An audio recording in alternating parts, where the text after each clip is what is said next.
Greetings and welcome to episode 1 of the Words About Games review show, which is the totally generic name we came up with for this brand new podcast because we couldn't think of anything better. This is a weekly podcast where we sit down to review and discuss the newest releases and the other games that we've been playing. I'm your host, Amy K. Alexander, and I thought I would stop dancing when I started the intro, but I just kept the moves going. And I'm joined this week by my co-host, the glorious one, Mr. Daffod Moody. How you doing? I'm not bad. Hello, everybody. Hello. How are you? I'm good. I'm hyper, but you already knew that for some reason. Might be the poison that he's drinking, but I'm not going to. It's not. Like I said, I hadn't drank any of it yet. That's just going to make this worse as the podcast goes on. So this is a brand new podcast where we talk about video games instead of the news of the video games. We talk about the actual video games, and we're going to review stuff and give our impressions of stuff and talk about games because it's why we're here in the first place. We talked about like the big reasons behind making this podcast and all of that crap on last week's Words About Games cast. So go check that out if you want to know like the insider knowledge of why we're making the changes that we're making and why this podcast now exists. Sometimes it won't just be me and Moody on this one. And we will bring in other people when like they play games. Like I've talked to people and they've been like, yeah, sure. Like, and I've been like, cool, keep me updated, what are you playing? And that will translate to me having to constantly ask them if they played X, Y, and Z. Have you played a game? The only person that sends me unsolicited messages is you. Like, without me having to go, hey, did you play this? You just go, oh, I've played this game. Let me tell you all about it. And I'd be like, save it for the podcast. I don't have a big spiel. I don't have a big spiel written for this episode because it's brand new, and I thought about writing out how it was going to work, and then reading it like I do with the other podcast, which is 226 episodes in. And then I was like, this is episode 1. I know how I want it to work, but that might not be how it works. So we're just going to roll with it. We're going to go with the flow and see how this goes. We've got a plan of how it's going to go. We've discussed that plan. And we're off. Go with the flow. The big news is, as well as being able to get this on youtube.com/wordsaboutgamesuk in video form, you're also going to be able to get it on audio. Now, so far, I can 100% confirm you're going to be able to get it on Podbean. However, until you upload a podcast to Podbean, it's impossible to tell how and when it gets uploaded to everything else. Yeah, everything else might take that a little bit longer because I think they ask for maybe more than one episode. I think you need at least 2 or 3. Yeah, so. There was one where it was like Spotify was like it might take 5 days to verify the podcast the first time, and then there's Apple, and then there's all the other stuff. So it's like the plan is to roll all of these podcasts out, this one and the other one, all out on Podbean, which is definitely going to happen. Spotify, Amazon, Google, all the podcast, wherever you want to get your podcast, we want to be there, talking in your ears about video games. But you're just gonna have to bear with us for a couple of weeks, probably. Yeah, takes time. Yeah, but for now, just enjoy it with its brand new overlays. On youtube.com/wordsaboutgamesuk. Moody, should we get into it? We got 2 main topic games this week. Yes. Star Wars Squadrons and Super Mario Bros. 35. So we're going to start with Star Wars Squadrons because that's the big release. As far as we are concerned, Moody came prepared. I own Star Wars paraphernalia and did not wear any of it. So I did not think that far ahead, and then I didn't even wear the T-shirt that I have with I've got Mario, Sonic, and Crash on one T-shirt. Didn't even think to wear that. I'm a disgrace. I should go. You don't have to do that. Okay. You don't have to be that dramatic. So I wrote my Super Mario Bros. Notes first. Here we go. So Star Wars Squadrons, the dogfighting space fighter simulator game. Yeah, that's a genre, right? Yeah, you get in the cockpit of a fighter, you fly around the fighter, you blow up rebel scum or you blow up imperial scum. It depends which side you're on at any given moment. It's got a story campaign and then a 5v5 multiplayer with 2 mods, neither of which I played. Um, so what I thought we could do is if we give our general thoughts, just our like overall sort of thoughts on feelings on the game before diving into like any specifics that we want to discuss and talk about, because I made notes. I made extensive notes, like I always do when I play games. I just don't have to write them into a video. I just don't have to write them into a video. Yeah, I'm just gonna wing it. I see what you did there. Are you gonna X-wing it? Maybe X gonna give it to you. So what are your general thoughts of Star Wars Squadrons? How much have you played, etc.? I've played about 4-5 hours. It's an alright game. I don't think it's anything spectacular. Personally, it's a fun to combat the gameplay. It's fun. It's enjoyable. I enjoyed that visually. I'll never deny the Star Wars games since EA have took over. They've all looked visually beautiful. No, if you're just there for the visuals, it's a 10 out of 10 game for you. It's a sexy ass game. I can't deny that. The character designs and everything for who you speak to and everything on it are really well done. I think they do a good job on that. But yeah, it's nothing that it's nothing spectacular. It's not great. I think it's borderline just about good, or it's above average overall for me. Gameplay is fun. Story right now to what I've played is very bland and pedestrian. All right, yeah, we'll dive into stuff like that. But yeah, I've got lots of thoughts on a few topics of this game. Like my general thoughts are it is actually really enjoyable, which surprised me because I don't generally like this type of game. Yeah, like flying around. Like I don't know what the genre is of this game. Like I keep wanting to call it like starfight, like dog fighting, I guess. But then people might think I'm talking about a dog fighting ring when it's like, no, I'm talking about flying around in fighter jets, shooting other fighter jets. But I don't usually like playing these types of games, so I really appreciate the controls and how accessible it feels to play, even for someone who doesn't really like this type of game. Like one of the things that puts me off is there's 7 million buttons and I only know what 7 of them do. It does a good job of making you feel like you're in Star Wars, like flying around in whatever particular spaceship that you're doing, which I also really like. But I'm in the same boat as you, where it's like I've played about half of the campaign, and I think I'm gonna finish it, but at the same time, I'm not really overly compelled to finish it or to even jump into the multiplayer. Like I was gonna give it a try. Before this episode, but then it's just like, no, I'm going to stick with the campaign and play that a bit more. And then I was just like, I don't really feel like playing the multiplayer. Because I'll go on to the multiplayer, right, and instead of shooting at the AI, and then it's like, these players know what they're doing. Oh, I'm screwed. That's where I feel like I'd be at if I went into the multiplayer. Yeah. So those are my sort of general thoughts. Where do you want to start in terms of digging into this game and what it is?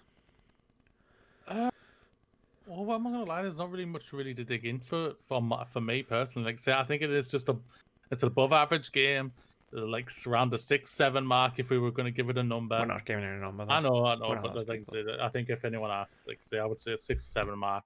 And I know a lot of people say, oh, I'd rather have many 7s and 6s than one fantastic 9 to 10. And I'm thinking, I always think that's batshit crazy for me, and it still stands to fruit for me. Because if I'm playing a game that's like a 9-10 around that rating, I'm like, I know I'm going back to play this game. I'm probably, if I do complete it, I won't be going back to it. I'll be like, all right, played you, bye, type of thing. And I think it's spot on with what it makes you feel like you're in Star Wars. The music is very well done. I mean, we can start there. Let's start digging in there, the presentation, because it's easy to do the presentation of a Star Wars game, where it's like, yeah, this is a Star Wars game, which means that it looks fantastic. Like when you're flying through the vistas and all of the backdrops and the big skyboxes and the backgrounds and stuff. Sweet Jesus, it looks amazing. I think it's Yavin. There's a mission on Yavin Yeah. where you're flying through it. And no, it's not Yavin because you're playing as the other guys. There's a mission where you're fighting a space station in low orbit of a planet, and there's this like an illuminated city on the planet, and like I can't knock how good it looks. And like EA is really good at EA's developers are really good at making a Star Wars game look and sound like Star Wars. So like the audio design is impeccable. The music is just Star Wars music. Um, like the cockpits especially because that's where you spend the majority of your time. Like they're all sort of like detailed and like you get into the cockpit of an X-wing and it's like cool. Like this definitely feels like what the cockpit of an X-wing. I definitely feel like I'm sitting in a cockpit in Star Wars. And I never played the game VR, but I can only imagine how that must feel to like get into the cockpit of a TIE fighter and just look around and just be like, "Fuck, this is incredible." That's probably fair. But I really like the detail in the designs of each cockpit, which is cool. But yeah, like on the one hand, like it's like yes, motive, you absolutely nailed the audio design and the sound effects and the music, but also it's Star Wars, so like of course you did. You just have to make the TIE fighters go basically, yeah. and you have to make the X-wings go and it works. You're not wrong. You are not wrong. But what they did really well, because for me, there's a thing they did really well and a thing they did really not badly, but really average, really mediocre.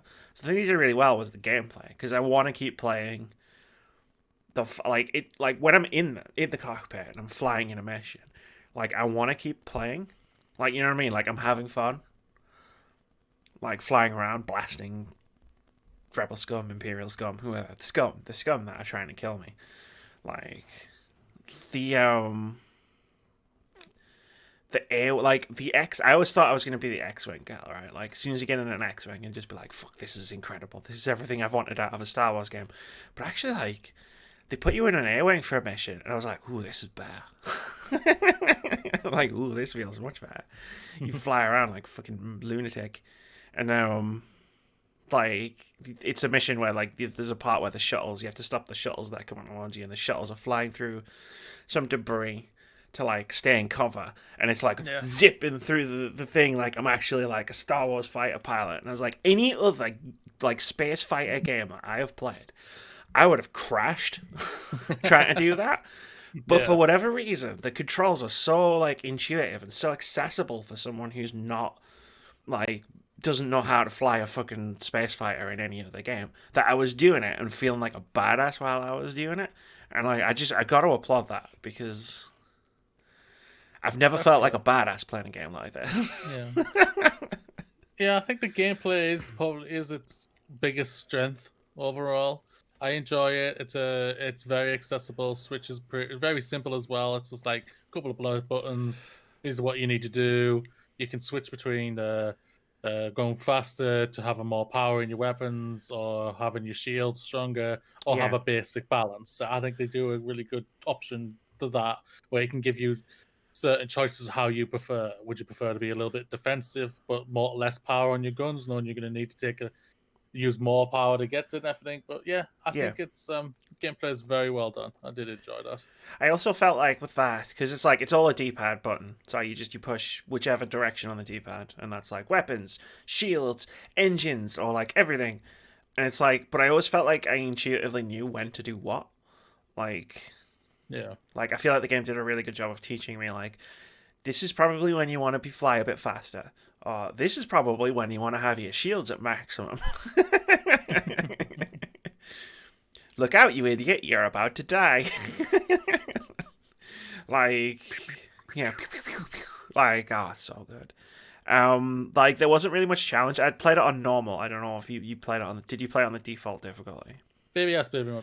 Simple, easy. That's all I care about. I'm there to enjoy. I'm there to enjoy myself. That's all. Oh yeah, 100%. Like I never want to like I'll throw myself into Bloodborne knowing exactly what I'm getting into and loving every minute of it. But like with Star Wars Squadrons, it was a bit of a case of, yeah, I kind of just don't want that. Like I don't want to be like throwing myself into a super hard thing. But I can imagine like the good thing is there's two, like above the default difficulty setting, there's two other difficulty settings. So it's like if you're like me and you're not very good at these games, default is just enough of a challenge to make it feel like you need to pay attention.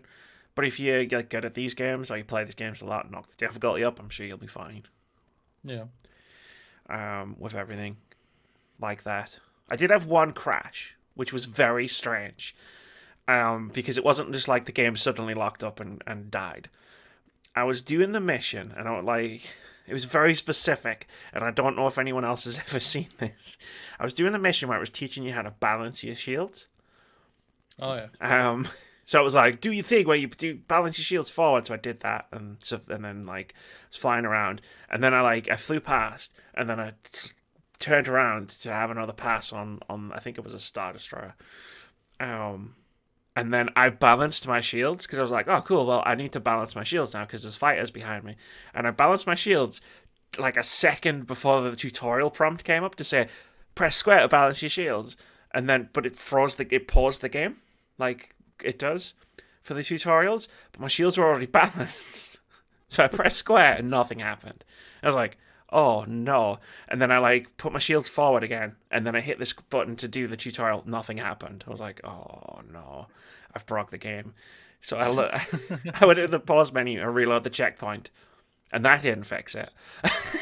Everything went black, but all of the objective markers were still on the screen.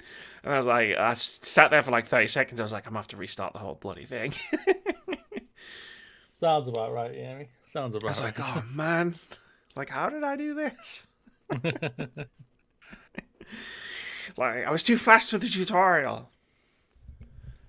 But speaking of tutorial, let's talk about the thing that this game really didn't manage to nail, which is the campaign is just a tutorial for the multiplayer, right? Yeah.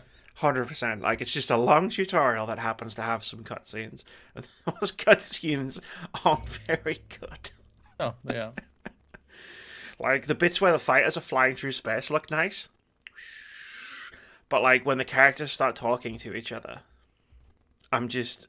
Like, when I was saying, like, when I'm in the cockpit flying the missions, I want to keep playing. Between that... when it's trying to tell me its story, or when you're on the spaceship and these really awkward first-person things where you click on characters and they just talk at you for like 30 seconds, I was like, I'm sick of this. I'm bored. I don't want to play this anymore. Like, yeah, it's so dull.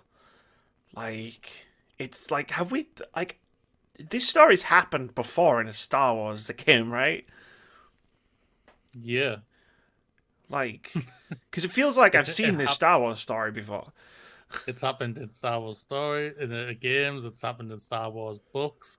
I don't know. I think it's even you could probably say it's probably happened in like the TV shows, the animated shows, and everything. Yeah, it's basic. It's generic. It's boring as hell, personally. Yeah, pretty much. Yeah, it's like go here, go here, go here. Oh. I don't want to. What I was about to say was going to be spoilers, and I don't want to do that. But no, yeah, it's to where I'm at right now. I feel like I know where the story's going. Right. Like let's even not talk spoilers. Let's just talk the prologue, which you have to play before you can access the rest of the menu. Yeah. Where it's like you're on the Imperial thing, and then the captain gets his orders. They've just blown up Alderaan. Spoilers for a 35-year-old movie. Like, you've just blown up Alderaan, and it's like, cool, there's some refugees, go kill them. And then you see the captain, and then the captain's talking to the lieutenant, and then they fly off, and it's just like, cool. So he's gonna get there, and then he's gonna be like, sorry, but I'm on their side now, and then he's gonna be a rebel, and then that's exactly what happens. It's Battlefront 2 all over again. Yeah, but Battlefront 2, at least Iden Verso, actually had an arc, leading up to the point where she joins the rebels. Because it was a short game, it doesn't feel like it, but, she actually had, several missions before she decided she wasn't a an Empire soldier anymore. This guy gets 5 minutes.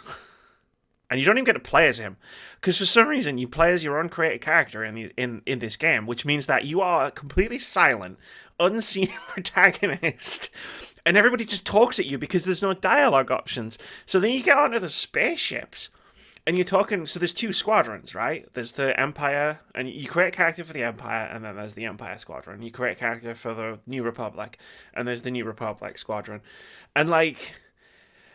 It feels like you can tell that all of a sudden the writers had come up with these characters, with these backstories and all this information, and they wanted you to get to know them. But because you can't talk to them, and because they can't have a cutscene where they interact with your character, there's no good way for them to deliver their exposition.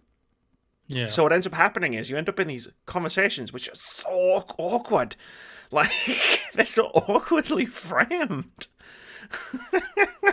Yeah, they're just randomly telling you their life story, and you're just like, there's that one character who you talk to, and it's the first time you've spoken to her, and you just look at her, and she looks at you, and you go, sup, which I assume is what you do when you click on the thing. You just go, hi, and then she just goes, yeah, my family builds TIE fighters, and you're just like, whoa, where did that come from? You're overtelling the relationship. I've just said hi to you. That's it. And then she's like, what was the question? Hello? And it's like, the Kyo is seems like an interesting character. Like, they're the one who was a racing pilot. But again, you find that out in such a stilted, unsubtle manner. But then later on in the story, you find out that they're force sensitive. And then it's like, oh, that's actually interesting. They come from a planet where it's like they have their own thoughts and ideas and ways that they treat the Force. That's really interesting. I want to know more about that. And then and then they start talking again, and it's like, oh, but I have only have 5 championships, and this other person has 8. It's just, I don't care. I don't care. Oh man, shut up and talk about the Force more.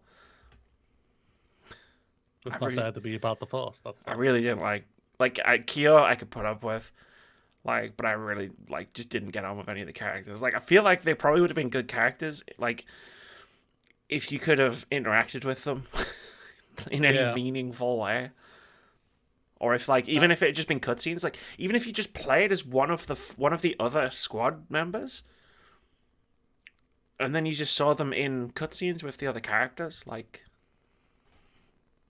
But it's just so pointless. You make the character because I assume that's the character you would then play the multiplayer with. Yeah. But that's my rant over with. The writing is just not great. Yeah, it's not, and that just makes me go to think then EA has probably rushed them to get this. Boys giving some basics, saying this is what you have to hit, and this is the timeline you have to hit it. Basically, maybe. Well, I know from Avengers that every character that they introduce into Avengers going forward, don't worry, this will tie in. It has to have a story, has to have a storyline that's a dictate from Disney. And I wonder if this is the same thing where it's you're making a multiplayer Star Wars game. Cool, you have to have a story. It has to have a story. It can't just be a multiplayer game. So they've just kind of slapped together this story. Just basic mass. Yeah, because there's a character that turns up from the movie trilogy at one point, and it's just oh, you're here, and then it's just oh, and now he's talking about this other thing from the movie trilogy, and the game just drops references to the movie trilogy just for no reason, other than to be hey, this is Star Wars. Endor. Yeah, movie trilogy, Rebels. Yeah, Alderaan. Yeah. Oh, and the bad guys are. Oh my god, the Imperial characters are just they're so cheesily evil. They're not even the game's not even trying to pretend that these characters think they're doing the right thing. These characters are just evil. They might as well be sitting there twirling their mustaches and just going every time they speak. $1 million. Guys, you missed the mark a little bit with this one. On the Well, the thing to on say the for me, writing. the stories for any of the Star Wars games haven't really been the greatest. The closest one Like, what's been reasonably well was Jedi Fallen Order, yeah, I but I was still gonna even say I still have issues with that one as well. But the yeah, story they was just interesting and it was different. Like it was a bit different. Like, and again, I like setting aside the expanded universe, like the novels and stuff, because I've never read them. But like in terms of like movies, TV shows, and stuff, like the story was a bit different in that yeah. game. Whereas in this one, it's like I felt like I've seen this story before, this exact story before. Yeah. Just now, I go sometimes get to play as the Tie Fighter pilots. And it really adds nothing. It really adds nothing to the game to see their perspective on things because there's no nuance. Yeah, there's nothing really personally. So you just end up going, "Oh well, cool. Yeah, they're evil. Like I could have figured that out myself. Thanks very much."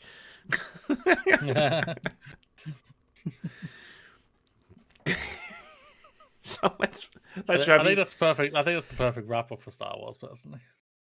Oh shit, I haven't even. Yeah, cool. Like I don't think I'm looking at my notes and it's like nothing that really.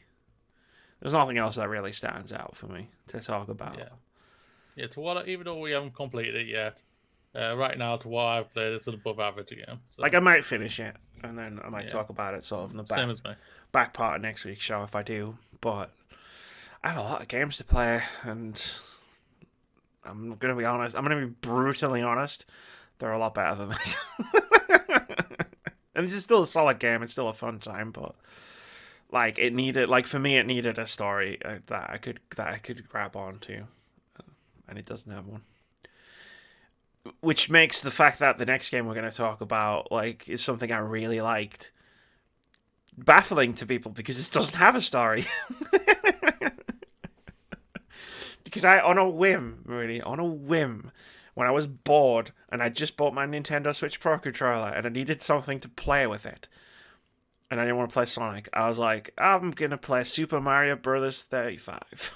That just came out on Switch Online because hey, it'll kill some time, and it'll get me like playing the controller and trying it out and making sure it all works and stuff. And then I played it, and then I played it some more, and then it was like 3.5 hours later, and I was still playing it, and I was like, "Huh, this is addictive." So, Super Mario Bros. 35 is a limited time multiplayer battle royale game, which where you play through levels of the original Super Mario Brothers, with 34 other people. You're not in the level, so everyone's playing levels, but all at the same time in the same match. And it has like the similar mechanics to Tetris 99, where it's like you can target other players who are playing, and you stomp. Basically, how it works is you stomp an enemy, and it gets sent to the player that you're targeting. And I've got some thoughts on that. It gets a bit, it gets a bit chaotic very quickly, but that's basically what Super Mario Brothers 35 is. And like, I know you didn't play it, so No. you can ask me questions about it, or just be like, huh. Just don't let me be the only person who talks for the next 15 minutes. So yeah, my general thoughts are I got really addicted to this game, really, and I could not stop playing it. Like, I've got my TV over there and my computer over here, and I'll come up and I'll hit record on the PC when I'm recording footage, and then I'll go back over. And then after about an hour-ish, I try to keep the files to around about an hour.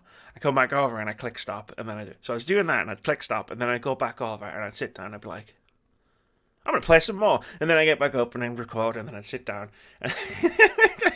And I was like, I got stuck in that just one more match loop to the point where even after I'd finished playing, and I was like, okay, I'm not recording any more footage. I've got plenty of footage for this game, like to put in this video. And then I was like, cool. Well, I'll just play a few more rounds. It's that simple addictive loop. What can work for you? A battle royale that's with the nostalgia of Mario, playing the old levels and worlds of Mario. Yeah, You can't yeah. ask for much more. They've literally found the perfect little loop there, which works, and it's working for you perfectly. Which is just like, because you feel like, oh, I only got that far. I have to do it Well, again. Like you feel like you have to get further and further. yeah. You feel like you've got to beat. You're not fight. You're fighting with other people, but really you're fighting against yourself because you want to get that one step I further need to than you did in win. the last. Yeah, Like, I need to basically, yeah. prove out of the 35 people who walk into this match that I am the best Mario player, and I haven't won yet. I'm really annoyed. I came third a couple of times. That was the best Oh. I did. I came third and jumped off and missed my jump and landed in the lava and came third. And I was like, I nearly smashed my freaking sweat job. I was so annoyed with myself because the match had gone on for about 15 minutes at that point, and I just threw myself into the lava and died. Oh God, I was so angry with myself, like making such a rookie mistake after hanging on for 15 minutes. Yeah. But it works a little bit differently than I thought it was gonna. Like, because you don't start at World 1-1 and then go, like, you don't progress like through the game in a linear fashion. So it's kind of like a randomizer almost, where you start off. So like I went from 1-1 to 1-2. And then from 1-2, it took me back to 1-1 again. So I went through the warp pipe at the end of 1-2, and then I was back at 1-1. I was like, what the fuck? Have I broke the game? Like, what's going on? And then I was like, looking at the little boxes of all the other players playing, and I was like, no, this is how it works. I was like, okay, that's weird. And then I did 1-1 on this match. This was like the best. It took me like an hour, but this was a match where I strung together a lot of levels. And I finished 1-1, and then I was in 1-4. And I was like, wait, hang on. What's going on here? And it's basically, it's like random. So like when you finish one level, it just sends all the same, like everyone does the same sequence of levels, but it's like random. So you're not just playing the game through and seeing how far you can all get before like you're the last Mario standing. Like it's a very different way of playing Mario as well. So like it is just Super Mario Brothers, like the original. Like, you run with the D-pad, you jump on platforms, you stomp on bad guys, and occasionally you might have a fire flower.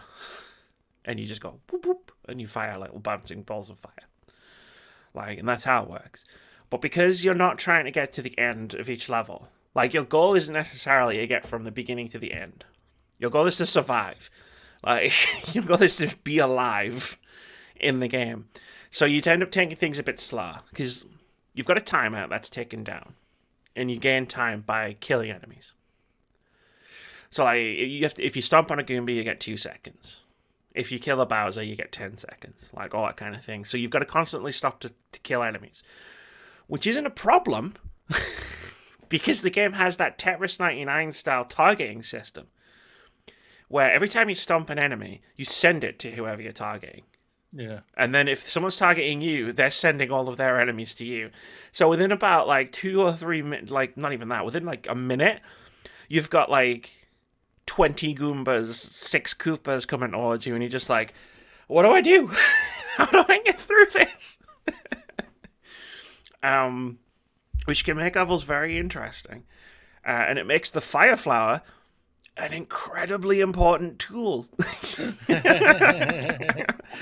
Yeah, exactly, yeah. Like Koopa shells, like taking out a Koopa and then hitting its shell, so it just takes everyone out on a run, can sometimes be like the difference between life and death.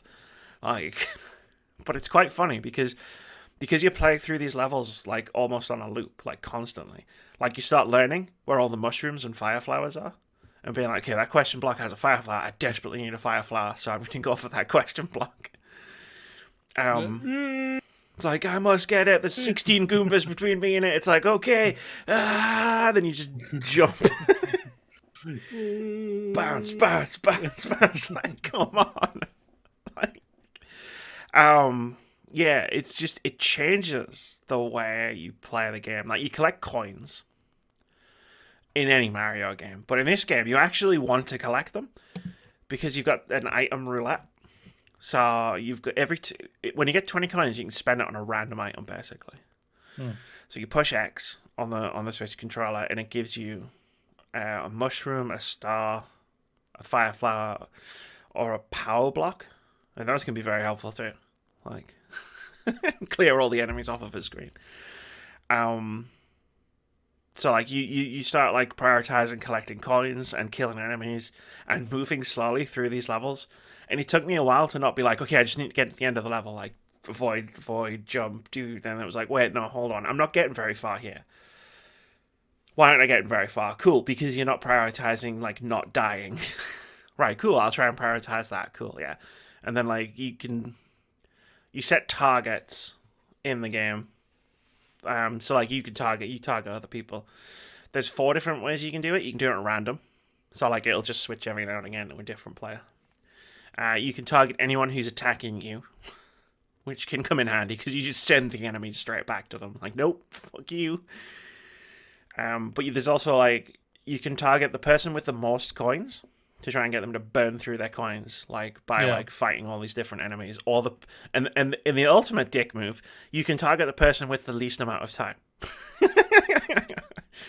And I quickly realized that was the best way. That was the easiest way to get chaos. If you just start targeting the person who doesn't have very much time left and sending them like 100 enemies. Nice. They might kill all the enemies and get lots of time, but what'll probably happen is they'll probably get killed. Probably, yeah. And I'm not too proud to admit I may have started defaulting to that option. Maybe he's found her game style. Yeah, kill, crush, kill, destroy. So what's the thing of this game that didn't work for you? Let's go editing.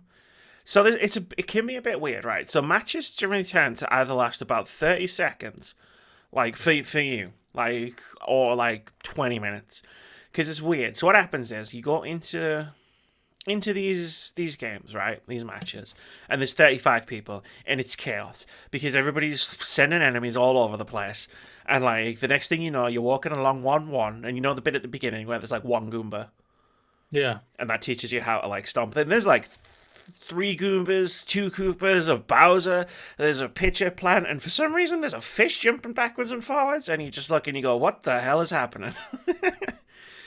But as more and more players start getting taken out, and if you start getting into like the further reaches, it becomes a lot less chaotic and it becomes a lot more about attrition. So like there's plenty of times where like you'll get to like the top 10 within a couple of minutes, or like a few minutes usually. But then it starts slowing down because there's less people sending enemies around. Like, because there's only so many enemies like I can stomp and send to you this other player, like player 20, let's say. Like, so then it becomes a case of, cool, this is just attrition. And it becomes about not throwing yourself in lava. Which, by what I mean, is it becomes about not making a mistake. Like, as you're going. So, that's probably the thing I don't like. It's like the chaos and the high energy and just how frantic it can be, and like the last minute like plans of like survival, or the moment where you miscalculate a jump and fall, but somehow it turns out perfectly and you have no idea how you just survived. Like those are fun, but they generally don't happen towards the end of the match. And I feel like my concentration and level of skill at Mario isn't good enough to beat someone who is just doing better than me. And at a certain point, it's harder to attack those players, like as you get towards the end game. Good that you liking it though. Yeah, oh, definitely. Like there's tons of cool stuff in it. Like you collect coins as you're playing, and you can use those coins, like not the ones you use in game, but you can use them to go into matches with power-ups. So, like, if you spend 50 coins going into a match, you can start with a Firefly. And, like, those matches are the ones where I generally tend to survive longer. Because, like, I've already got the Firefly. Cool. Like, you'll see it in the gameplay that I'm putting up on the screen, where it's just, like, there's so many times where I just machine gun my way through. Like, the only caveat to that is, if you kill an enemy with a Firefly, you only get half the amount of time you get for killing them if you stomp on them. And if you kill them with a Firefly, they don't get sent to whoever you're targeting. But that's what you want to do. Yeah, and that's what you want to do. But like, if there's like 30 enemies ahead of you, like sometimes it can just be like, okay, I just need to clean this screen out so I can just get past it. But it is funny how like the Firefly is just such a precious commodity. You'll start a match, and if you look at all of the different boxes, like 75% of everybody who's playing the game has started with a fire flower because you just need one. You just need one. I'm just looking through the notes that I made. The music's really good, as you might expect, because it's freaking Super Mario Brothers.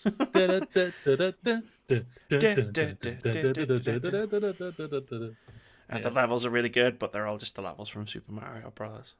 Yeah. There's a second mode. So there's the mode I've been describing is the main mode. It's just 35 player battle. There's the second mode called Special Battle. And what that does is it's just a set order of levels. And also you can sometimes start with a specific power up and a set amount of coins. So like the special battle at the moment is you start with a mushroom. And you have 35 coins, like when you start, and you just go through like a specific order of levels. But one thing I did find out is, which I thought was neat, you know the warp pipes at the end of World 1-2, where you go up the lift. Yeah. And instead of jumping off to go on the pipe, you can jump on the roof, the top of the level, and run across it. They're still there. Cool. Because I was like, I want to see if they're still there. And I jumped on them and I ran across and it was like, yeah, they're still there. Unfortunately, they didn't take me past World 2-2, which is the underwater level, which is my Achilles heel. So I was like, God damn it. I needed to go past that level. I hate that level. Yeah. And the matchmaking is super good. Like, you can get into a match sort of quickly. So, like, you die, you hold A to rematch. You'll be back in a game within, like, 15 seconds. Oh, that's cool. It matches everyone up so fast. Like, you know how, like, you'll be waiting for a game on, say, Apex sometimes, and it'll be like, found 10 players, found 25 players, found 38 players. In Mario Brothers, it just goes, finding players. I have found 35 players. Let's go. Oh, okay. Well, that's the power of the Mario RP, though, isn't it? Yeah, it's got a 90-second countdown when you start, and like I've never seen it go below 70. Yeah, that's what it is. Like obviously, a lot of the Asian market will be smashing this really hard right now. Obviously, it's just hit over the Western market right now, so the Western market's like he's smashing it. So I think it's gonna stay. I think it'll probably stay pretty high for a while because obviously this game has an end date. Basically. Yeah, it does. Like, and this is probably where the classic Amy rants about a game. Rant comes in because it's like, why is this only available till April? Like, they could do so much with this game. Like, so right now, as far as I can tell, having played it for like 5 or 6 hours, like you've got Super Mario Brothers, the original game, right? And you're just going through all of the different levels of Super Mario Brothers in a random order, right? Cool. Let's say, instead of taking it offline in April, what if they just went, here's an expansion. We're adding in the levels from Super Mario Bros. 3. Like, so you can go on and you can do that. Like, it'd be difficult to like sync the two things together. Because, there's different power-ups in Super Mario Bros. 3 than there is in Super Mario Bros. But, like, maybe they just have a separate mode where it's like, you can play the levels from the first one, you can play the levels from the third one, like, something like this. There's so many different ways they can grow and expand this game, which is obviously popular, because, again, it takes less than 20 seconds to get into a match. Like, no matter what. So it shows also, again, the power of, like, the short game. Like a lot of people want long games, but... Yeah. Like, the longest I've played a match of this is, like I say, probably no more than 20 minutes. That's a break. Yeah. That's literally a break. And that's only if I'm doing well. Yeah. Like, that's when I'm, like, talking, like, I'm in the top 3. And I might win. And then I throw myself into lava and I don't win. Like, the majority of my games have only lasted a few minutes. And then within 20 seconds, I'm into my next one. And... like, I hold the button down and hit rematch, and I don't even have time to think about, do I actually want to play another match? Because by the time I've started thinking that, I'm already in it. I'm already playing the next match. So it's like, well, I'm here now. Yeah. Crazy. But it's like, it's gonna go offline in April. Like, I can It see will. myself dipping in and out of this game for a long time. Like, especially if they actually decided to support it, like post launch with like content updates and stuff, which they I could think do. I think they're already looking to expand this and probably to monetize it as well into certain Yeah, ways, it's cool. and Like that's what's going to happen. if they wanted a few quid for like again like my example, like say we're gonna add Super Mario Brothers 3 to this game, like do you want? Can we have a few quid? I'd be like, of course you can have a few quid. Like, I haven't used my Switch Online account probably since like June, maybe May. Whenever the Mm. last time was, I had people write on my Animal Crossing island, which was a long time ago. But I've been paying for it every month since then, and I feel like Super Mario Bros. 35 has just justified all of that time I was paying for it and not using it for anything. Like I've got my money's worth just from playing Super Mario Bros. 35. That's the thing, isn't it? And then it's like, well, I better get my games in now because it's not going to be around forever. I think this was a test bed for them, and they'll be like, "Holy smeg, this is very popular. We gotta monetize this somehow," and they'll be Yeah, literally thinking that really fast. So yeah, yeah, hopefully. this is gonna be changing. This won't. If this, I'll be very surprised if this Like, closes on April. I'm still salty over Nintendo basically not supporting Super Mario Maker 2 in any like reasonable way, and like just sort of like the population of that game just dying off because there was no support for it until it was too late. So I'm hoping they do something with this, like, and don't just do a Super Mario Maker 2 with it, or a Super Mario Party. Again, that game could have been huge if they'd supported it, but they didn't, so it wasn't. Like the reason Animal Crossing New Horizons is such a big hit, apart from the fact that everybody got locked down when it came out, was they've supported it constantly since it came out. That's true. Cool. Well, those are the two main topic games.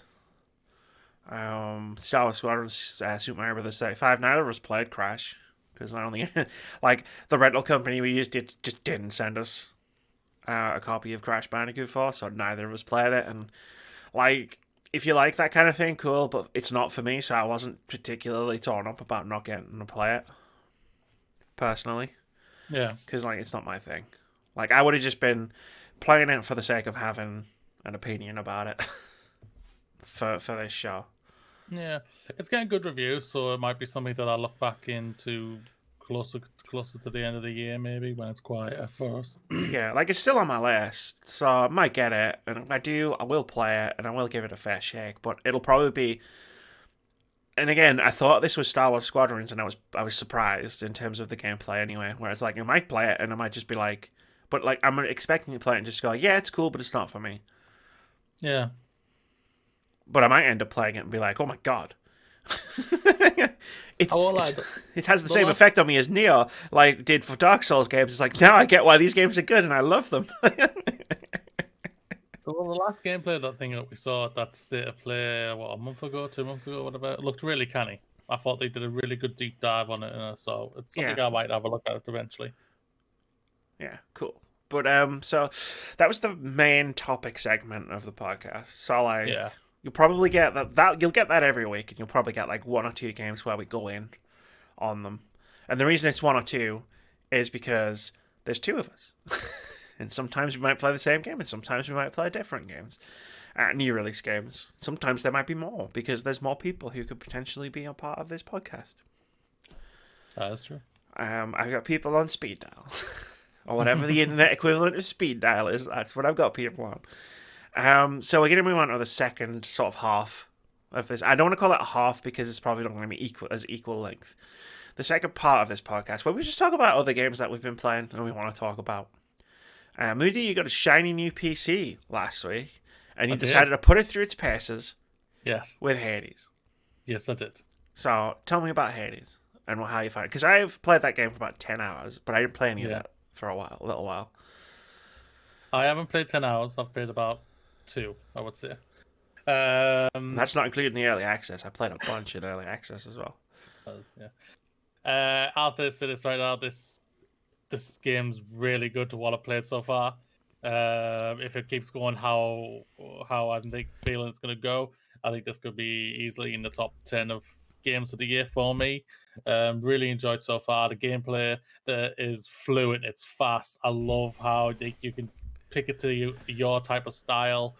And Yep. I feel like I've already found a style for me that's Go on. working for me. So I'm really happy with that. What weapon are you currently manning? Sword and dash. I just love that. I'm just like clicking all over the place and just dashing like crazy, smashing through everything. I love it. Yes. Because I'm just like I surprised myself with this game, in that the only run I've successfully done was with the shield, which was the last weapon I thought I was going to use. I haven't got that in yet. I was gonna go for the spear next when I have just unlocked the bow and arrow, and I started trying it, and I was thinking, nah, the same for me. Fair. There's a good, because I tried that, because it's weird. Sorry, I forgot you unlocked weapons, because obviously as playing in early access, I had them all unlocked when the game launched.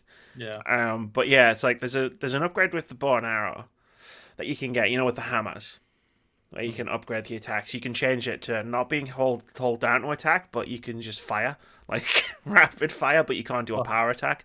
And I got that one once when I was playing it in early access, and it just, my opinion of the bow was just like, if I could have this every single time, this would be my favorite weapon.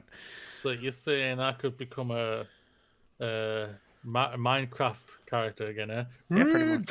You can do a lot. Like, I know you're probably not that far into the game to know like too much about upgrading the weapons and stuff, but you can change how the weapons work. Like, you can spend like stuff you get from bosses.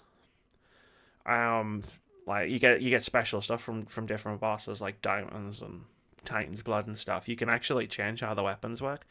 Like, the only reason I finished a run was because I changed how the shield's special attack works, and then infused it with lightning during a run. So it was like good. You throw it like Captain America's shield in it normally. But I did an upgrade where you changed it to where you just throw it and it just slowly moves across a level, and then you press the button again and call it back. And I infused that with lightning, so it was basically like a saw blade. And every time it hit someone, which was multiple times because it was just spinning, it just hit them with lightning. That was my main attack. It was just like, throw the shield, run away. Shield. You go in. I'm just gonna shut the door and you've got this. Like, Amy throws in a weapon and starts rooting for it. Yeah. Go shield, go. Ah, no, not me. Yeah, it's just going back to how Night and Day this is really when it comes to the Star Wars characters alone.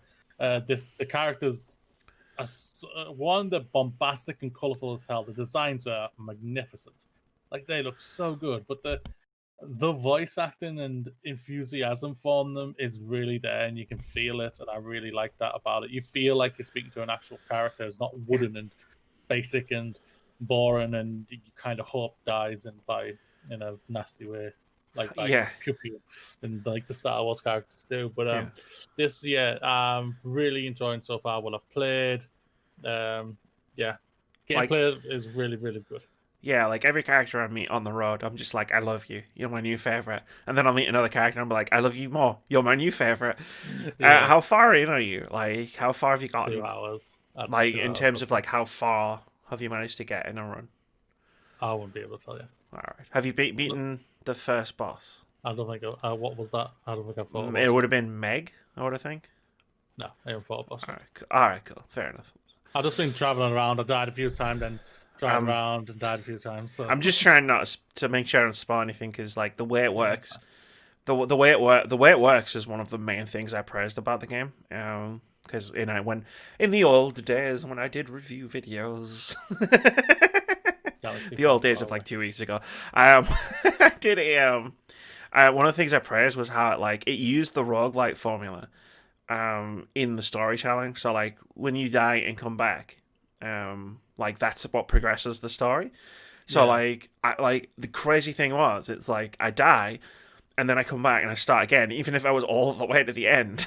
And then I died and came back and didn't make it. But it's like, it's fine, because I never felt like I was like losing progress, because as soon as you go out, you start talking to everyone again, and like storylines are progressing, and you're having new conversations, and it's like, that's fucking genius. Like, Really is. Yeah, it's very well done, and well done to them. Like it's a excellent game I to love what it I've so played so much. far. So Like, you have to get the true ending. As far as I've heard, as far as I've seen, from what I've seen on people talking about it, get the true ending. You have to finish it 10 times. Um, Now I know done myself. why. I know Yeah, why. I know why you would finish. You would play it again if you finish it because I've done it. I'm not gonna say it, but like I'm down. Like right now, I'm down for trying to complete this game 10 times to get the true ending because I'm like I need to see what happens. that's fair. That's good. It's good. Um, The only thing I think I need to do is like at first time I played it, the first 2 hours I played as keyboard and mouse, and I don't think I gelled with it. I think I need I to. think it even says in the menu like this is recommended to be played with a controller. Yeah, I think I need to play as a controller. I The think thing I'll have a is, better feel for it then. yeah, it's like you're used to playing it with the controller from being a There's that console as well. player for Yeah. so long, so it might just hmm be that it makes more sense on a controller. hmm Um, Also, this keyboard sucks, so yeah. I Have might you need to get another one. have you turned on God mode? Yes. Cool. I was going to ask. Yeah, I Even did I've that turned on straight God away. mode. Like Yeah, even I've done that. I did that straight away. I'm not there. I'm there to enjoy myself, and if it gets too difficult, I'm just like, if I'm going into a game and I know it's difficult, but I want to give it a try, and there's a way to make it just that little bit easier for me, that's going to make it better for me. It's going to make Yeah. it more enjoyable for me. Because if I feel like they're not how they've made this game, it's not going to let me to progress, Get to the and I end. don't want that. Yeah. And if I can't progress, I'm not going to enjoy this, and that's going to lower my Yeah, thoughts for like it. So I just wanted to make sure you knew what it was, like, and you knew to yeah. turn it on because I knew it was going to be really helpful for you. But it's an Oh yeah. interesting balance. Like they've had to do this thing where they make it easier for people who want to get to the end and see all the story, but you also only really meaningfully see most of the story by dying. So they can't make it too easy to the point where you don't die anymore because you have to go back to the beginning like Yeah. multiple times to see the story progress. And it's a really interesting balance. That as someone who's again, I turned on God mode like after like 5 hours, and it's like okay, like they seem to have struck this balance really well, and I really dig it. And this might be one of my games of the year for sure. Like, I fucking love it. Yeah, I intend to go back, so always get back to it sometime next week. I've This got a couple of things I need to do for college, but yeah, I'll this get those this might books be smashed. my favorite Supergiant game, though for sure. And I love Yeah. Bastion, but this might be. I might enjoy this even more. Well, yeah, they do good games. They really do. I want to quickly end with Wasteland 3 because I finished it last week. 40 hours it took me. And I know I definitely missed out some side stuff. But I finished it.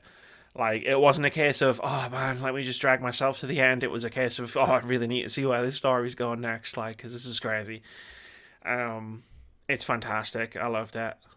Like, like That's good. I talked on the other podcast about the things that I loved, and to be honest, like the game did peak in the middle in terms of its writing, and it's like sort of gameplay, like in how its gameplay worked. In like there's two main missions, one in Denver and one in Aspen. And if you know, you know, and if you don't, you don't. And I'm not going to say any more than that. But I think the game peaked there, which isn't to say that the rest of the game like felt like a letdown or anything like that. It's just like when I think about this game 6 months from now, I'll be thinking about like those two moments more than anything else because again those were like fantastic, Yeah. and the rest of the game was great. Like, but it did something really interesting, and it's at the end. So like all of the decisions you make basically come home to roost before the final mission. And like, I'm not going to spoil like what happens and who does what, but I want to talk about one specific thing because it's really cool in this game, and it's something that's throughout the entire game, and it is that like if you think about Fallout, like the Bethesda Age Fallout games, like how much attention do you pay to the dialogue options that you're choosing?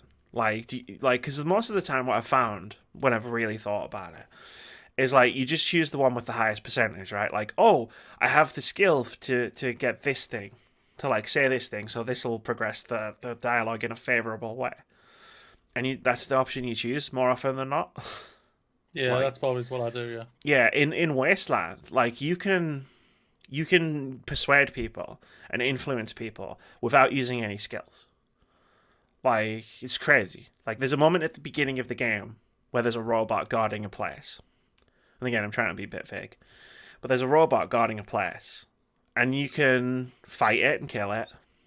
Or you can use, if you've got, like, nerd stuff, I think is the skill. If you've got that, like, high enough, you can sabotage the robot and do that. Or you can literally go through dialogue options, which aren't tied to any skill checks, to use logic to confuse its logic centers, and then confuse it enough to take control of the place that you're at. And at no point was there any skill checks involved in that. That was just me using the, like, paying attention to the words that, like, the options that I had and the words that were in them, and then paying attention to what I was saying. And that happens throughout the whole game, and it constantly blew me away. Like, there's a moment where a companion, and my favorite companion, I might add, like, could have left the party in a violent manner, shall we say, and they didn't because of the journey we'd been on, and the things we talked about. So it didn't become a part of, like, at the end you in a normal, say, Fallout style, a Bethesda style Fallout game, because the old Fallout games did this as well. Like, you would expect to just, I can just pass this persuasion check and you'll stay. Whereas instead, I feel like I legitimately, like, won that character over. Because I didn't pass any checks to do it. It was just through the actions that I took and the things that I said to them that made them think, oh no, actually I'm going to stick with you. Oh, that's good. And I was like, that's really cool. And then as I was thinking about it more after I'd finished the game, I was like, you don't really see that too often in role-playing games. Like, normally it's a case of you just dump all your points into persuasion, and then whenever that option appears, you just click it. Like in Mass Effect. Yeah. You do all the Paragon stuff, and then your Paragon option unlocks, and you just pick that, like, to make the conversation go better. But then, are you even role-playing at that point? Like... Whereas Wasteland 3 gives you that sort of, that option to be like, no, I'm going to say this because this is what makes more sense. Like, there are moments where you get options to, like, say things based on skills. That could turn out really badly for you. Like, if you're talking to the leader of Colorado, the Patriarch, at the beginning, and there's an option that comes up based on a skill check where it's like, if you have a high enough first aid, you can point out that there's something wrong with him. Like in terms of his health, like there's something wrong with him, and you can ask him what it is. Do you think that's a good idea? Because let me tell you, it's not a great idea to point out that this, like, dictatorial-ish person, to point out that there's something medically wrong with him in front of all of his people. And, like, in that moment, the game teaches you that you might not always want to click on these. Because it could end badly. And I love that. I love that. Yeah.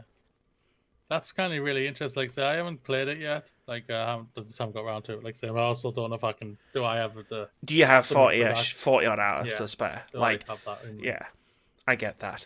But what you're telling me does sound really interesting, and it seems like it's something that I would be interested in. Yeah. So I think I'll always give it a try on my brand new PC, as I can download it from Game Pass. It's definitely worth playing on PC. Again, it's an isometric role-playing game. Yeah. So I think, mouse and keyboard works really well for it. Yeah, I'll always give it a try on that. But it's got an easy mode. Even without it, to be honest, I over-leveled quite. Like, and again, like I said, I missed a lot of side quests and stuff, but I over-leveled to the point where I got the last 3 or 4 hours of the game, especially, were just like, I was just obliterating everything, like, in combat, just because I was over-leveled. The level the level for the last mission, I think, was level 22. Yeah. The level cap in the game is level 35. And you were at 35. I wasn't at 35, but I was, like, I got the achievement pop for getting to level 25 with my main character. So I was definitely, and that was well before I finished the game. So I was definitely like quite a lot higher than the mission, and I was just like, why is the level cap so much higher than the missions, like the main missions? Yeah. It's cool. It's fine. It's a great game. I recommend it to anyone who likes it. Like I say, just being able to use logic and reason without having to unlock a skill to use logic and reason is fantastic. And there are certain things that are locked behind skills, like persuasion type skills. That's fine. But there's also not, like, I feel like you can have a chance of persuading people, like most people, to do things just by talking to them and considering the words that you're using. Unless they really hate your guts, in which case you haven't really got a chance. You can fight anyway. But it's fine, because it's a game full of fascists and communists and extreme capitalists. And you meet a lot of people in that game you just want to murder anyway, so it's fine. Capitalism. Just wait till you get Denver. And you find the colony of people who are worshipping a Ronald Reagan guy, and it's just like, I'm going to kill every single one of you at some point in this game. Very good. Spoiler alert. I did. Amy the massacres. Yeah, actually, I was very well regarded for my morality, I'll have you know. A big machine in a plane told me that I was a very good person.